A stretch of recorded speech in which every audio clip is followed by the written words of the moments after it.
Bonjour, bonsoir à tous, vous qui regardez les vidéos, que ce soit le jour ou la nuit, ici DVD Pro Catch.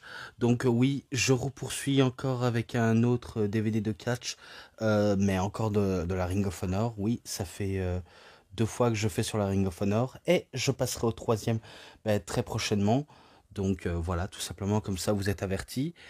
Et le DVD suivant, si vous avez vu la miniature de la vidéo, vous saviez à quoi vous attendre. Eh bien, le best-of sur Kenny Omega, One Wing Angel. Donc, un autre DVD sur Kenny Omega auquel je voulais également en parler.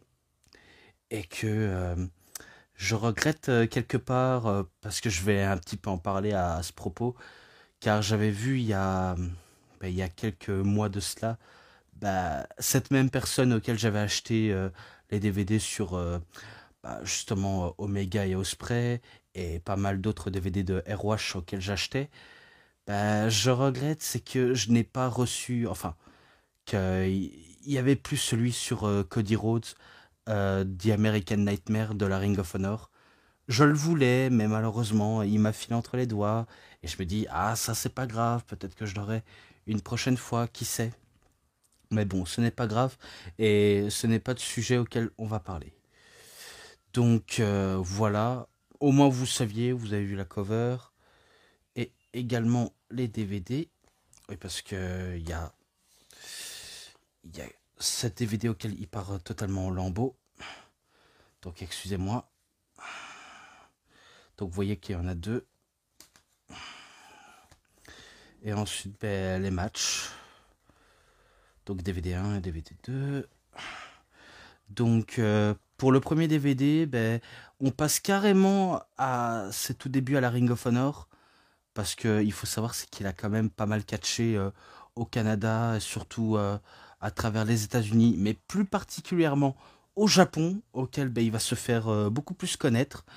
Mais un premier temps, il passera par la DDT pour Drama Dream Team Pro Wrestling, auquel il fera beaucoup équipe avec Kota Ibushi.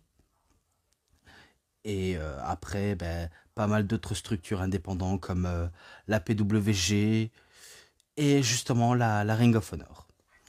Et dans ce premier match de ce DVD, il affronte The Delirious, auquel le match était plutôt bon, et que ça s'est déroulé à Northern Navigation le 25 du 7 2008, et auquel c'était un bon petit match bien sympathique, mais qui va se conclure par une défaite de Kenny Omega, car c'est Delirious qui va le battre tout simplement.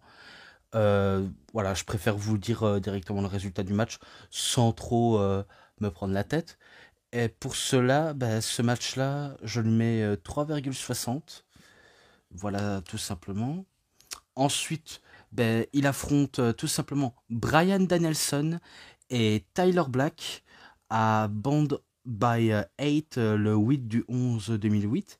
D'ailleurs, je me demande si ce match-là, je l'ai pas quelque part dans un de mes DVD, parce que je j'ai beaucoup les DVD de Bryan Danielson, sauf les petits best-of en un seul DVD qui m'en manquent, et quelques matchs par-ci par-là qu'il a eu dans le circuit indépendant ou européen. Dans d'autres domaines, dommage que je les ai pas tous sur Bryan Danielson, que vous connaissez bien sûr sous le nom de Daniel Bryan, et Tyler Black. Je sais que j'ai celui de Seth Rollins, et également les deux oui, auxquels il a catché à la Ring of Honor, en DVD évidemment. Donc vous avez deviné, c'est Seth Rollins, et du coup l'affiche est ultra géniale. Kenny Omega, Bryan Danielson et Tyler Black s'affrontent. Là c'est sûr que j'ai vraiment bien aimé, et que c'est vraiment un des meilleurs matchs de la carrière de Omega et de Tyler Black, et surtout de Danielson en même temps. C'est pas surprenant venant de lui, qui peut nous surprendre en faisant un très très bon match. Et pourtant, ce n'est ni Tyler Black ni Kenny Omega qui remporte ce match, mais bel et bien Bryan Danielson, qui va arriver à, je crois, à fort cogner Kenny Omega, et en le faisant battre par soumission. Je crois que c'est cela, hein. Mais ce qui est sûr, c'est que Tyler, Black et Omega, ils font vraiment bonne impression. Vraiment beaucoup bonne impression. Voilà tout.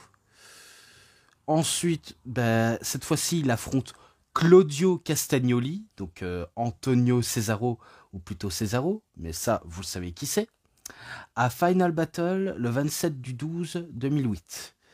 Et le match était... Ouais, il était plutôt sympa, mais sans plus.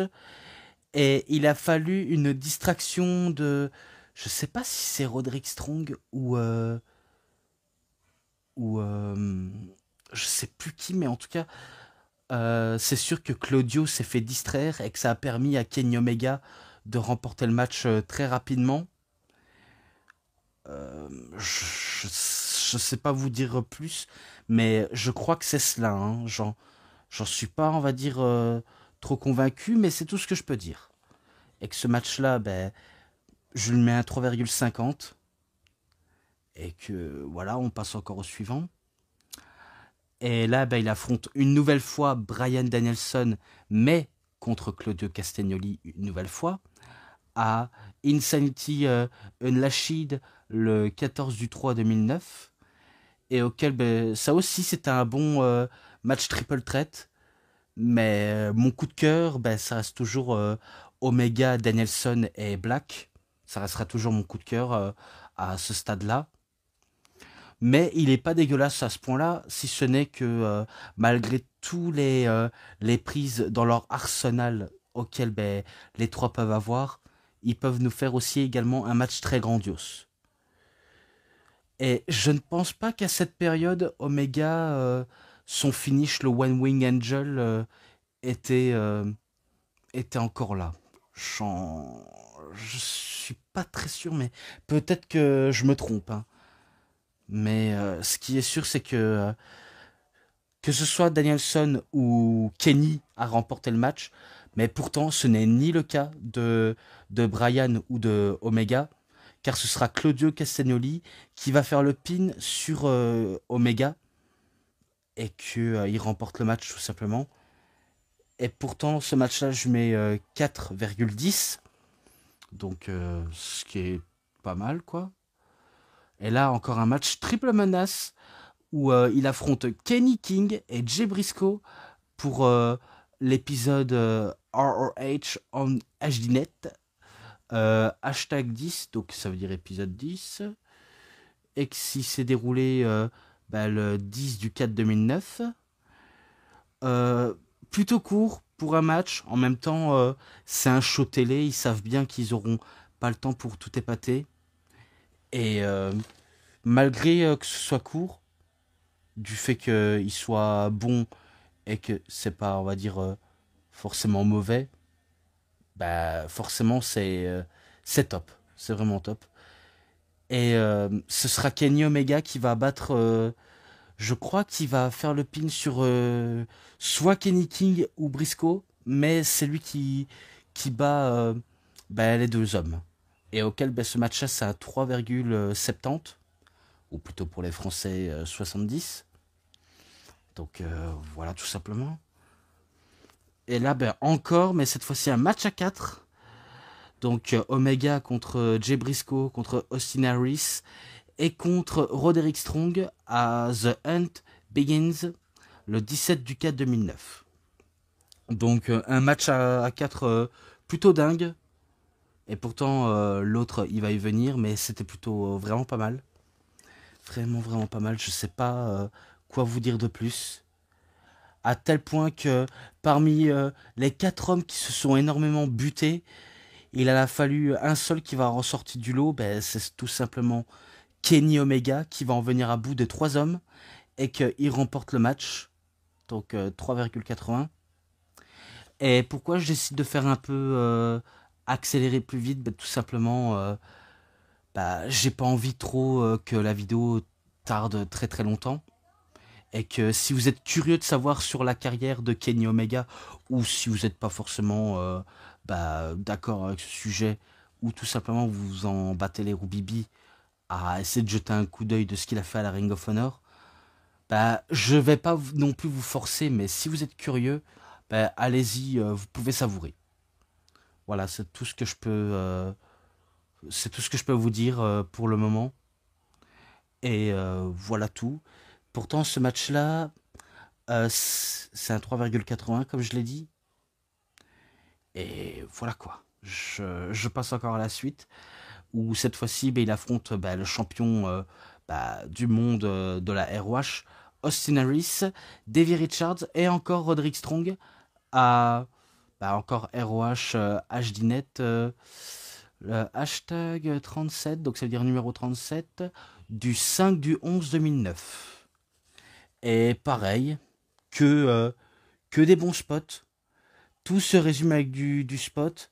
Mais bon, ça sera évidemment leur bonne vieille habitude que va aborder Kenny Omega et ses petits copains des Young Bucks et d'autres amis auxquels il va se louer de liens d'amitié avec pour se faire connaître, quitte à triompher dans le circuit japonais. Et donc il sait qu'il a une chance pour le titre, mais une occasion pareille, il faut vraiment se montrer à la hauteur, surtout en venant de Omega et les participants également, faut pas les oublier aussi. Et pourtant, c'est ni l'un ni l'autre qui va gagner le titre, donc Omega, Richards et Strong, car ce sera Harris qui va battre Omega et Richards et Strong, tout simplement. Et je crois qu'il fait le pin sur Omega, et j'ai pas d'autre argument à dire. Hein. Bon, après, si j'ai un blanc par certains moments qui a battu qui à chaque moment, sachez que j'ai regardé la veille et que j'ai sûrement un petit peu oublié de citer de comment le finish exact. Et que récemment, j'ai dû regarder la partie du deuxième DVD. Donc c'est pour ça que je préfère aller un peu au taquet de ce que je dois dire. Donc voilà. Ensuite, il affronte Chris Hero, encore à HDNet, épisode 42, le 6 du 11 2009. Et auquel, ça aussi, c'est intéressant de voir Omega affronter Chris Hero, anciennement Cassius Ohno, de l'affronter dans un match ultra technique et un peu compétitif. Et que malgré l'expérience et la rudacité de Hero, il en est même pas venu à en venir à bout de Kenny Omega, car c'est Omega qui bat Chris Hero. Donc ce match-là, c'est 3,70 et que je crois que ça en valait la peine. Et là, encore, il affronte cette fois-ci Austin Harris, mais qu'il a une chance en 1 contre 1 face à lui pour le titre mondial de la ROH et qui s'est déroulé attendez, à The Omega Effect, donc l'effet Omega, le 14 du 11 2009. Et là, c'est vraiment la chance de sa vie. Hein. Il sait qu'il doit se donner à fond pour affronter le champion en titre et de pas commettre le plus d'erreurs possible que pendant leur match à 4 auquel ils ont eu. Donc il sait qu'il doit se donner à fond et à être à la hauteur pour affronter quelqu'un de très rugueux que Austin Harris. Et ce qui est sûr, c'est qu'Austin Harris ne va pas du tout le ménager avec Kenny Omega. Clairement, il va pas du tout le ménager, même pas le donner une nuance d'espoir. Il va vraiment le faire passer un sale quart d'heure sur le ring, quitte à le faire galérer, il le ferait. Et pourtant, il y a certains moments auxquels Austin Harris avait vraiment l'avantage d'en finir très rapidement avec Kenny Omega, que pour lui, je suis sûr, même s'il le considère comme un très bon catcheur, tout simplement, quelque part, Kenny Omega, il s'était un peu plus tourné vers le catch un peu plus comédique, un peu comme il faisait à la DDT. Mais en même temps, c'est là auquel il a appris son côté humoristique et un peu catché de manière très rugueuse. Et du coup, c'est simple. À certaines personnes, il est vu comme une blague. Mais en vérité, il est tout simplement fabuleux. Et ce match ne fait pas exception. À chaque moment, il y a des nearfalls de la foule. Et Omega se relève l'épaule. pour montrer à quel point il est toujours dans le match, même s'il sait qu'il n'est pas forcément le favori pour devenir le champion en titre. Il veut montrer à quel point il peut être méritant. Mais vous connaissez Austin Harris, il aime donner de l'espoir et pour le priver de l'espoir, c'est tout simplement de leur montrer à quel point ils n'iront pas jusqu'au bout, quitte à le faire soumettre avec sa prise de soumission ou un prise finish auquel on ne doit logiquement jamais s'en relever. C'est ce qu'il va le faire, mais je crois qu'il va plus gagner par soumission, mais que Omega ne va pas abandonner. Je crois que c'est bel et bien cela. Et que ce match, c'est un 4,60 et que c'est victoire de Harris, tout simplement. Donc un très très bon match. Vraiment, c'était un très très bon match. Et là, il affronte Kevin Steen, donc Kevin Owens, à From the Ashes, le 26 du 3 2010, et auquel c'est deux Canadiens auxquels ils s'affrontent pour voir qui est l'un des meilleurs catcheurs de point de vue technique et point de vue divertissant. D'ailleurs, à ce propos, je pourrais citer même The OG, auquel j'aime bien parfois regarder toutes ses vidéos. Et récemment, j'ai regardé sa liste, on va dire, une playlist auquel il met les personnes qui les adorent, les personnes qui les trouvent super, bons, euh, décents, nul à chier, quelque chose comme ça. Ou faites-moi virer ce type-là, c'est qui ce random, c'est qui ce couillon. Donc j'aime bien ce côté tier list à propos des, des catcheurs auxquels il apprécie et des catcheurs qu'il apprécie le moins. Même si ça fait un petit peu avis impopulaire, mais bon, chacun a son avis, on n'a pas tout le temps la même vision de la chose. J'aimerais bien savoir son avis de ce qu'il en pense du structure comme la EW ou NJPW ou CMLL, ROH. Bref, je serais curieux de savoir ce qu'il en pense. Et peut-être que je pourrais lui proposer une tier list de ce qu'il préfère ou pas. Enfin, je sais pas si ce serait bien évident. En tout cas, je serais curieux de savoir si lui, il ferait une playlist à propos des gars de l'élite, de ce qu'il aime, de ce qu'il aime pas. Ce serait intéressant. Donc, je sais pas s'il regarderait cette vidéo, mais ce qui est sûr, c'est que s'il m'entendrait, eh bien, je voudrais savoir, tout simplement, parce qu'en sachant que je regarde les vidéos de manière très attentive, et que même si je ne réponds pas forcément, au moins ça me donne une idée de quel point tout le monde a son propre avis, et que c'est pas le cas des autres qui vont, on va dire, un peu suivre la mentalité de l'un ou de l'autre, en disant «Ah, c'est le meilleur catcheur», alors qu'on n'est pas toujours d'accord. Et ça, je peux le comprendre. Franchement, je peux vraiment le comprendre. Ce cher OG, donc voilà tout. Même si je comprends qu'il n'aime pas trop Kevin Owens, parce que son style, on dirait un gars qu'on peut le voir dans la rue ou dans un magasin. C'est vrai que je veux pas le donner tort. C'est vrai que quand je vois quelqu'un comme Owens, j'ai l'impression de voir un type que je peux le voir à n'importe quel moment. Mais un type qui a quand même pas mal de budget, ce qui est sûr. C'est pas le cas d'un gars lambda qui n'a pas, on va dire, un compte en banque bien fourni. Mais bon, ça c'est un autre débat. Pourtant, ce match-là, il était bon, hein. Il était vraiment bon entre Omega et Steen. Et d'ailleurs, je me demande si je l'ai pas cité dans un des DVD de Kevin Steen. En sachant que c'est vrai que j'ai beaucoup cité les matchs et que je suis réellement, mais réellement débordé de tous les citer.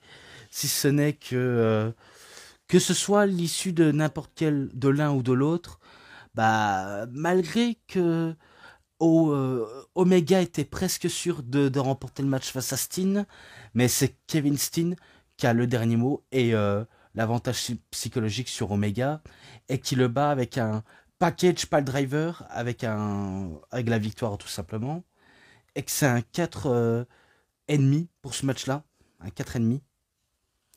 Donc voilà, tout simplement. Ensuite, il affronte une nouvelle fois Austin Harris en 1 contre 1 et qui s'est déroulé à Buffalo Stampede 2 le 18 du 6 2010 et que là, il a sa revanche même si Austin Harris n'est plus champion vu comment il avait perdu contre Tyler Black dans un des DVD que j'avais déjà cité sur Tyler Black. Eh bien, même si c'était pas pour le titre, Omega, il a sa vengeance à donner sur Austin Harris. Et est-ce que ce sera la victoire de Austin Harris ou de Kenny Omega? Que peu importe s'il y a d'enjeu ou pas, bah, l'issue de ce match, bah, ce sera le meilleur qui le remportera. Et ce qui est sûr, c'est que c'est bah, Kenny Omega qui va battre Austin Harris cette fois-ci. Donc cette fois-ci, il a réellement battu et ça lui enlève un peu une épine du pied. Donc ce match-là, bah, c'est un 4,40.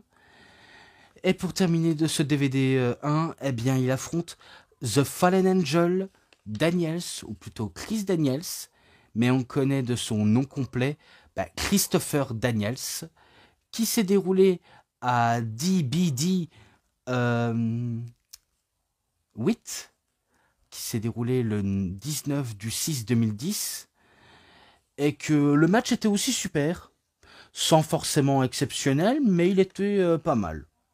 Voilà, j'ai pas d'autres mauvais arguments à dire, ce n'est qu'il était vraiment pas mal. Et que là, pour l'instant, c'est vrai que j'ai cité les meilleurs bons matchs de Kenny Omega. Hein.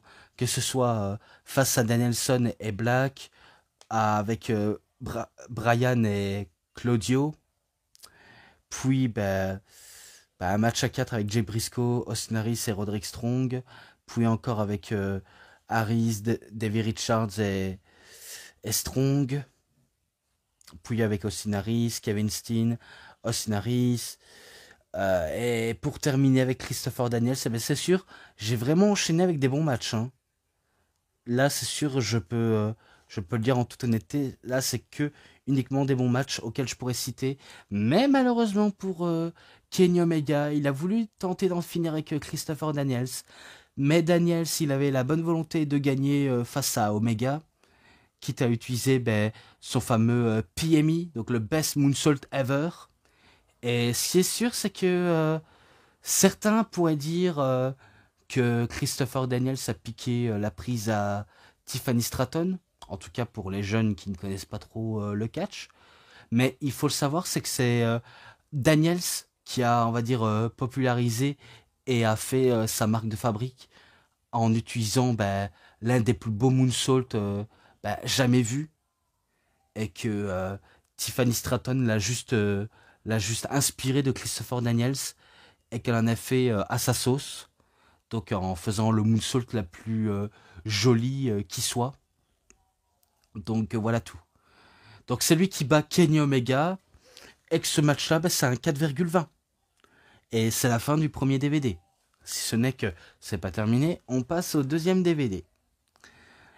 Et que dans ce deuxième DVD, ça c'est la période auquel bah, je comprends l'explosion de Kenny Omega qu'il a fait lorsqu'il s'est débarrassé de AJ Styles quand ils étaient au Japon, et que c'est automatiquement lui le leader du Bullet Club, et qui s'est rallié aux Young Bucks, oui, les anciens EVPs de la EW, parce que c'est vrai que la All Elite Wrestling, à l'époque, elle n'était pas créée, et que quand on parle forcément de la EW, certains vont peut-être penser à Cody Rhodes, Kenny Omega, les Young Bucks, Eggman Page et Tony Khan en disant que ceux-là, c'est eux qui ont créé la EW.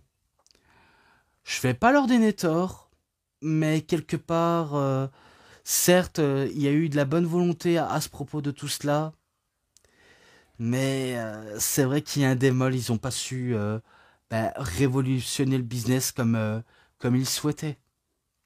À titre perso, je préfère de le dire en toute honnêteté.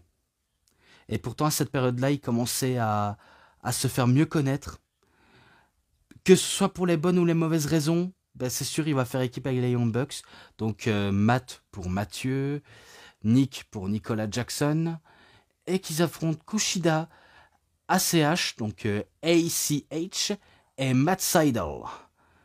donc pendant les 14e anniversaires de la Ring of Honor, le 26 du 2 2016, et que c'était un match à la sauce indie, mais qui se concentre qu'uniquement sur les Spotfest, un match vraiment du pur jeu vidéo.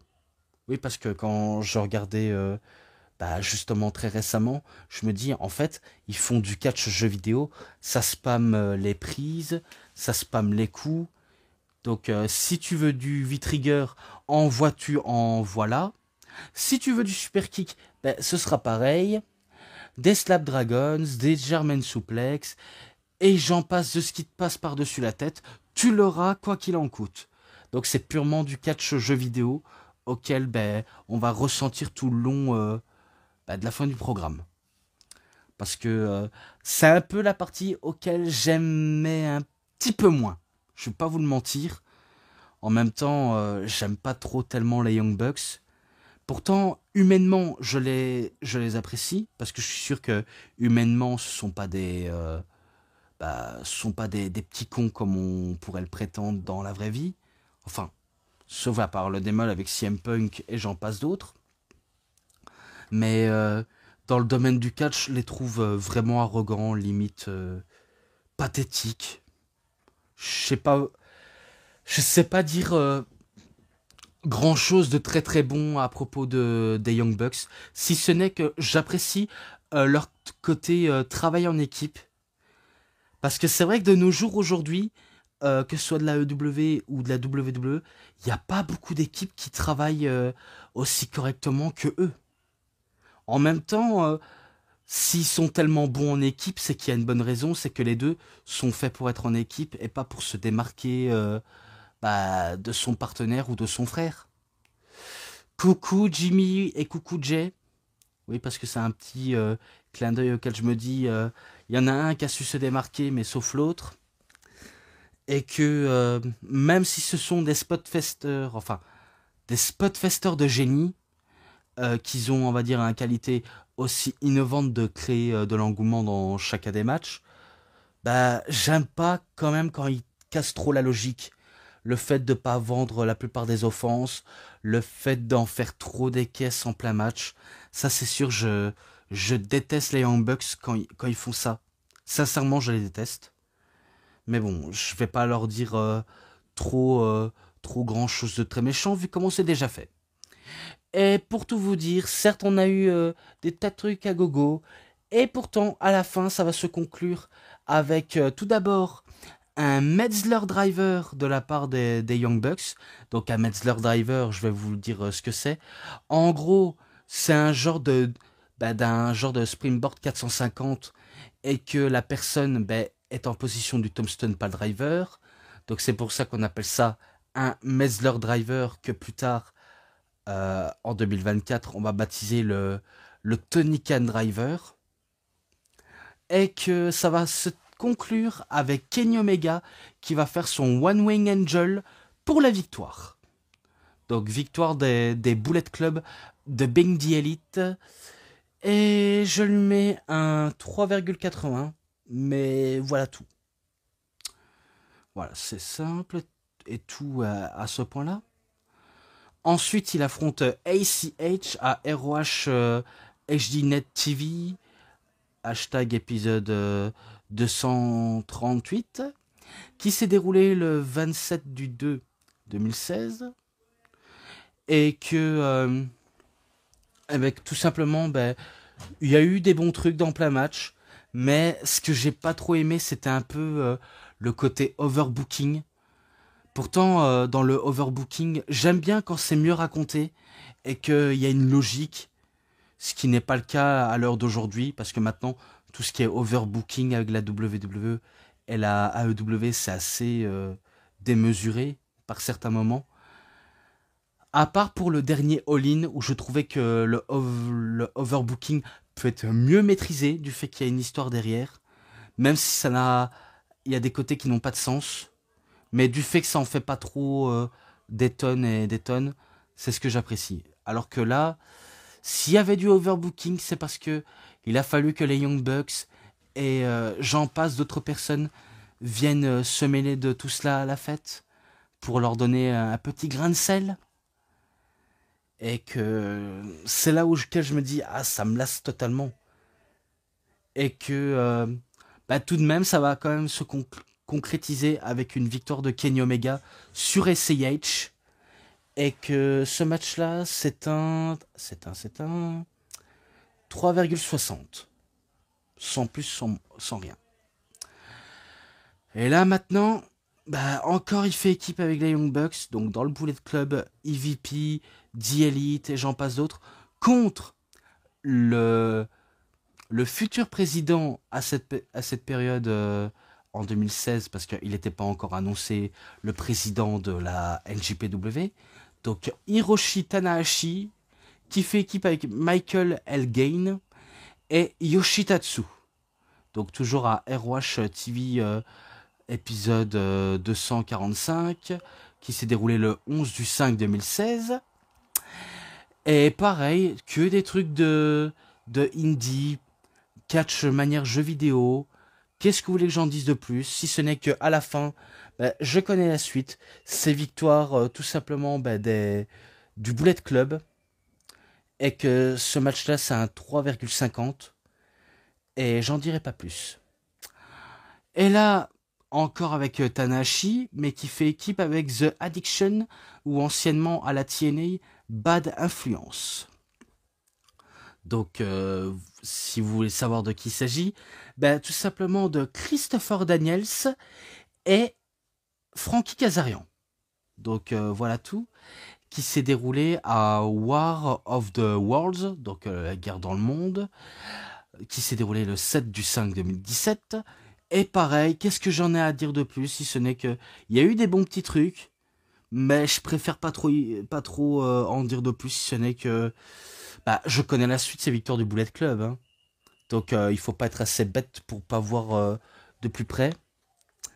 Et que c'est un 3,60 également. Oh là là, encore des matchs par équipe. C'est vrai qu'il y a un surdose de matchs par équipe auxquels on pourrait voir. Et auquel ils affrontent cette fois-ci The Kingdom. Donc dans The Kingdom, il s'agit tout simplement de Matt Taven, TK O'Ryan et Vinny Marseglia. Donc voilà quoi. Donc à Global Wars qui s'est déroulé à Buffalo. Donc le 12 du 10 2017. Et après ils passeront par Pittsburgh en Pennsylvanie, puis à Columbus dans l'état de l'Ohio, et qui termineront du côté de Chicago dans l'Illinois. Vu comment le concept du Global Wars, c'est de faire un maximum de matchs et d'en faire un maximum de bons trucs.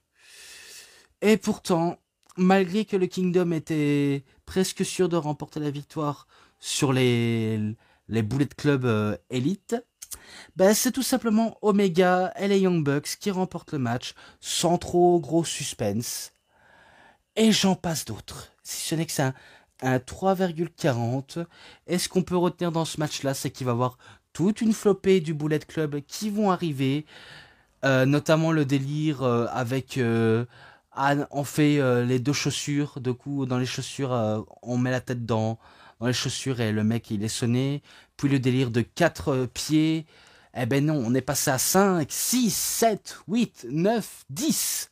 Si on compte Marty Scurll, Eggman Adam Page et The American Nightmare Cody Rhodes, qui était dans le Bullet Club à ce moment-là, qu'il n'était pas encore désigné chef, il va se mêler à la petite fête. Et du coup, ils vont enchaîner les spots auxquels ils vont faire les 10 chaussures à porter pour que les mecs, pour que le mec, donc Kenny Omega, va prendre la tête d'un de ses adversaires pour les foutre tout simplement dans les bottines de ses partenaires, et qu'à la fin de cela, tellement qu'ils sont tellement fort contents de leurs petites conneries, qu'ils vont faire vibrer les cordes, un peu comme le ferait l'Ultimate Warrior ou Batista, et que le délire qu'on va ressentir durant tout cela, eh bien, ils vont se faire tous virés de l'arène. Et pourtant, ça ne les empêchera pas de revenir. En même temps, comment veux-tu de faire faire dégager tout ce qui est Bullet Club s'ils sont toujours là, à semer le chaos, tout ce qui traîne autour d'eux. Donc voilà, je n'en dirai pas plus à ce propos de cela. Ah voilà. Donc voilà, je poursuis encore. Et cette fois-ci contre Chaos, donc équipe composée de Will Ospreay, Toru Yano et Yoshi-Hashi. Et auquel ça va utiliser encore le même schéma. Et là je me dis, encore? Mais vous ne faites rien pour me faire plaire?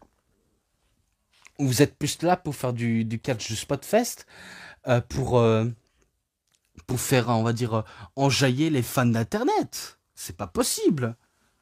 Oui, parce que malheureusement, tous les pros Bullet Club, ils étaient à fond derrière eux, hein, et ils étaient contre les babyface ou les heels qui ne sont pas affiliés au Bullet Club, et que ça les empêche pas de les siffler à chaque occasion.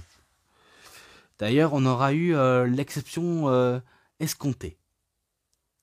D'ailleurs, je vous l'ai peut-être pas dit, mais entre les matchs là et jusqu'au dernier, c'est sûr que la collaboration qui est très très solide entre la NJPW et la Ring of Honor, c'est sûr, c'était carrément du solide, hein, quand Inoki était encore en vie et qui dirigeait sa structure d'une main de fer.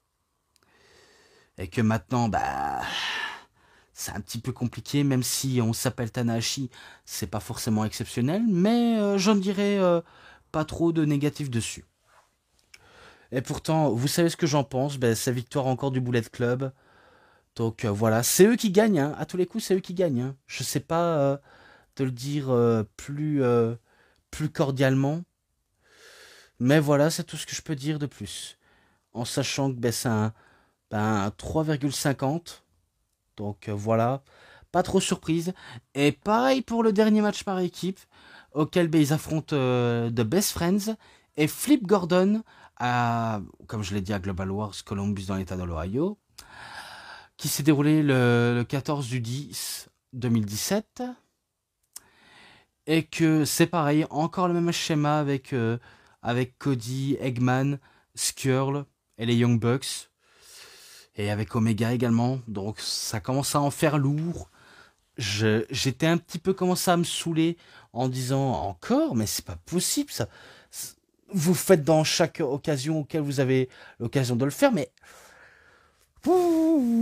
ça fait pas un peu beaucoup là, s'il vous plaît. Ça fait beaucoup là. Comme dirait Mr. V, encore. Ça fait beaucoup là, non? Donc oui, je suis d'accord.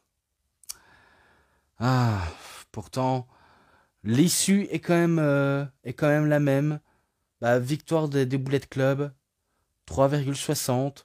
Et on termine avec Omega contre Yoshi-Hashi, où cette fois-ci, son titre de IWGP United States Championship était en jeu. Donc oui, le champion des États-Unis de la NJPW était en jeu. Et que non seulement il sait comment se dérouler un match tout seul sans l'aide de qui que ce soit d'autre, mais il peut pas s'empêcher que l'un des leurs vienne tout le temps à un peu chercher la catastrophe. Et ça va se laisser ressentir. Et là on se dit encore, mais c'est pas possible. Ah, mais c'est vrai qu'il y a de quoi détester les Young Bucks, hein. Il y a vraiment de quoi, hein, parce que en sachant que ça peut pas se terminer autrement que de l'intervention, ça en fait beaucoup. Et pourtant, le point de vue positif, c'est que Kenny Omega va quand même gérer mieux la rencontre contre Yoshi-Hashi, et que cette fois-ci, il va battre Yoshi-Hashi pour conserver son titre des États-Unis de la New Japan. Tout simplement, et que ce match-là, pour terminer, ça termine pas un peu en beauté à cause de tout cela, mais c'est un 3,20. Je sais, c'est un peu rabat-joie, mais j'ai décidé de le mettre comme ça. Voilà tout. Donc, c'est tout pour tout ce type de match. Et pourtant, les matchs à l'ensemble, 4,40. Voilà, je le donnerai ça comme note. En sachant qu'il faut savoir vraiment apprécier du tonnerre ce DVD. Après, c'est pas que je n'ai pas aimé dans l'ensemble, hein. C'est juste que j'ai pas trop apprécié que les Young Bucks, oui, ça fait partie de leur personnage avec le Bullet Club, d'intervenir à tout moment et de chercher la merde, un peu comme à l'époque avec la NWO. Et d'ailleurs, on peut toujours remarquer que le Bullet Club s'est inspiré de DX et NWO. Et du coup, ben, je comprends que ça fait un peu ringard de les voir comme ça imiter les grandes équipes. Mais ils ont fait à leur sauce, à leur fait un petit gagne-pain avec leur t-shirt qui s'est très bien vendu. Et voilà, je crois que j'en ai assez tout dit à propos de cela. Ce n'est que malgré les petites démols que j'avais autour des matchs par équipe, bah, je vais pas vous mentir, c'est quand même un bon DVD, malgré la petite goût amer que j'ai eu. Voilà tout. Donc j'en ai terminé avec cette vidéo. C'est tout pour cette vidéo de review. C'était DVD Pro Catch. J'espère que ça vous aura énormément bien plu. Et si vous avez aimé cette vidéo de review, vous savez ce qu'il vous reste à faire. Likez la vidéo, commentez, partagez, abonnez-vous à ma chaîne et cliquez sur la petite cloche pour avoir plus des notifications et des prochaines vidéos. Et moi, comme d'habitude, je vous dis bonne journée, bonne soirée à tous. Au revoir tout le monde pour une prochaine vidéo. A plus à tous les fans de catch. Allez, bye bye tout le monde.